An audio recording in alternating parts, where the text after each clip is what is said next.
while modern guests casually enter homes with shoes on, phones in hand, and minimal thought to etiquette. Amish visitors follow strict protocols governing every aspect of entering and behaving in another's home. What seems like excessive formality to outsiders represents deep respect for hosts, their property, and the sacred nature of domestic space. These unwritten rules maintain community harmony and teach children that homes deserve reverence as places where families live, pray, and no shoes. Shoes must be removed immediately upon entering, left in designated mudroom or porch area without tracking outdoor dirt into living spaces. Why this rule proves non-negotiable connects to farm dirt and manure being constant reality, with outdoor shoes carrying contamination that cannot enter homes where families eat, sleep, and worship. The practical aspect involves preventing endless cleaning that would be necessary if everyone wore outdoor shoes inside, making shoe removal efficiency rather than mere etiquette. How they manage shoe removal involves mudrooms or enclosed porches serving as transition zones, with benches for sitting while removing shoes and designated areas for storing footwear. Teaching children this rule begins with their first steps, with toddlers learning that certain shoes stay outside and house shoes or bare feet are for indoors. The exceptions prove extremely rare, limited perhaps to emergencies requiring immediate entry without time for shoe removal.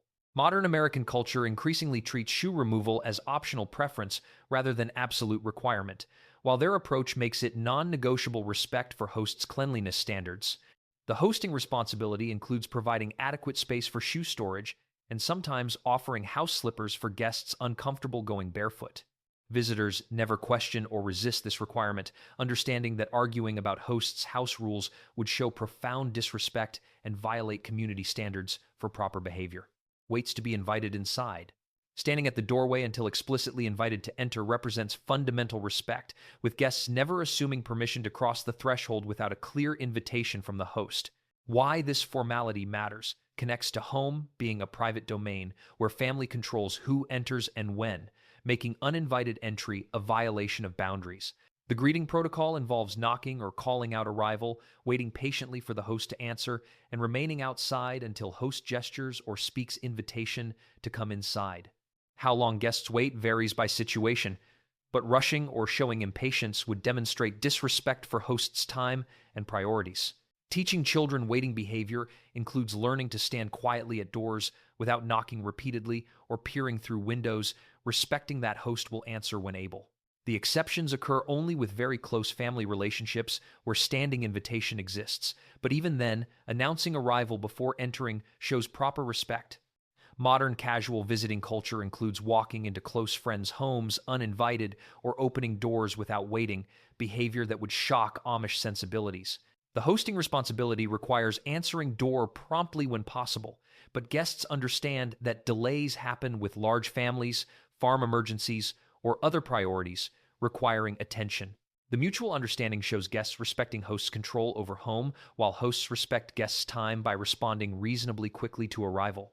Bringing appropriate gifts. Arriving empty-handed to planned visits represents rudeness, with guests expected to bring food contribution, useful items, or small gifts appropriate to occasion. Why gift-giving matters connects to reciprocity being fundamental to community relationships, showing appreciation for hosts' effort and expense in receiving guests. The appropriate gifts vary by occasion and relationship, with close family bringing simple food items, while more formal visits require more substantial contributions. How they choose gifts involves considering host families' needs, what would be useful rather than merely decorative, and staying within appropriate bounds without appearing showy or prideful through excessive generosity. Teaching children about gift-giving includes learning to help select and prepare contributions, understanding that receiving hospitality creates obligation to reciprocate somehow. The food contributions typically include baked goods that travel well, preserved foods from pantry, or ingredients for shared meal, rather than expecting hosts to provide everything. Modern gift culture emphasizes personal preference and luxury items, while their approach focuses on practical usefulness and food sharing. The hosting response involves gracious acceptance of any gift without criticism of quality or quantity, understanding that effort and thought matter more than monetary value. The refusal to bring gifts would mark someone as selfish and disrespectful, potentially affecting their inclusion in future gatherings and damaging reputation within community. Greeting in order of status. Entering home requires greeting family members in proper sequence: household head first, then spouse, then elders or guests, finally children, showing understanding of social hierarchy. Why greeting order matters connects to respecting authority structures and acknowledging household head's position as leader and primary host. The greeting formality involves verbal acknowledgement with proper titles, handshakes for men greeting men, and nods for cross-gender greetings maintaining appropriate physical distance. How they execute proper greetings includes making eye contact with each person, using formal address rather than nicknames, and ensuring no one gets overlooked in greeting process. Teaching children greeting protocol begins early, with children learning to greet adults before speaking to other children and using respectful language and tone throughout. The exceptions occur only when household head explicitly directs guests to greet others first, but guests should wait for this direction rather than assuming different protocol. Modern casual greetings involve general "hello everyone" without acknowledgement of individual people or their status, seeming disrespectful and lazy to Amish sensibilities. The hosting responsibility includes ensuring guests know who holds what position if visitors are unfamiliar with family, preventing embarrassing mistakes in greeting order. The correction for violations happens subtly, if at all, during visit, but repeated failures to greet properly would be noticed and discussed privately within host family. Staying in designated spaces. Guests remain in areas where invited without wandering through house, exploring rooms, or opening closed doors without explicit permission from host. Why spatial boundaries matter connects to homes containing private family areas not meant for guest viewing, with bedrooms and personal spaces being off-limits without invitation. The designated guest areas typically include living room, dining room, and kitchen, with guests staying in these common spaces unless specifically invited elsewhere. How they maintain boundaries involves guests sitting where directed, not standing to look around or investigate, and asking permission before even approaching closed doors. Teaching children spatial respect includes learning that curiosity about others' homes must be suppressed, with exploring hosts' possessions or rooms being serious violation. The exceptions occur when hosts give house tours or when bathroom use requires directions to private areas, but even then, guests go directly to indicated locations without detouring. Modern casual visiting includes friends wandering through entire houses, looking at decorations, checking out bedrooms, or making themselves at home in any space, behavior that would be considered invasive. The hosting responsibility involves clearly indicating which areas are available for guests and providing necessary directions to facilities without requiring guests to ask embarrassing questions. The bathroom directions typically happen discreetly, with hosts anticipating need rather than forcing guests to request information about such private matters. Children's behavior. Parents remain completely responsible for children's behavior during visits, with visiting children expected to sit quietly, speak only when addressed, and never touch hosts' belongings. Why child control matters so intensely connects to undisciplined children damaging property, disturbing adults' conversation, and reflecting poorly on parents' training and families' values. The behavioral expectations include children sitting still in designated spots, keeping hands in laps or at sides, speaking in quiet voices if permitted to speak at all, and leaving immediately if parents indicate it's time. How they maintain control involves preparation before visits with children, reminded of behavioral expectations, strategic seating, placing children where parents can monitor, and swift discipline for any violations.